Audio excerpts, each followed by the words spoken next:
the cost of restoring a sin when they're great and small, sometimes we think to ourselves this, come on, as long as I'm sincere and I just say, God, forgive me of my sin, boom, it's all done. When you look at the scriptures, it's a little bit different, right? Some sins are greater than others, and some of them cost more when it comes to our repentance, our sincerity, right? Because you got to think about it. If there's different levels of sins, then there's different levels of feeling remorse, of really being sorry to God. Because if there's different levels of sins, the higher the sin, the more remorse. The higher the sin, the more sincere. The higher the sin, the more you're showing God, God, I'm so sorry about this, right? So take a look at Ezekiel chapter 4, verse 4 and 5. And what you see here is Ezekiel is paying for the sins of the house of Israel. Guess how long he pays for the sin?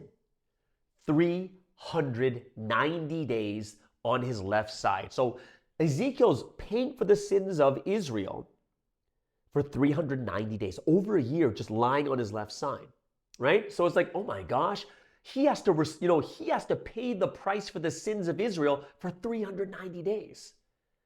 Now, when you look at the next verse, in verse 6, Ezekiel chapter 4, verse 6, this is where it gets interesting. After he finishes paying the cost of the sins of Israel, what does God say to Ezekiel?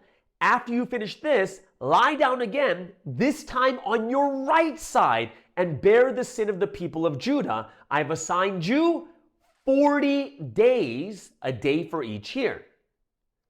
So Israel commits sins for a longer amount of time, which means their sin is even greater. So Ezekiel has to pay the price for a longer time period.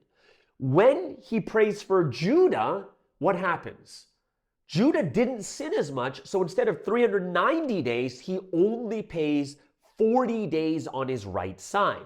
So you see that because the degree of the sin is different, Ezekiel pays for it differently from one side to the next, right? Which means that some sins are bigger or smaller or more severe and less severe than others.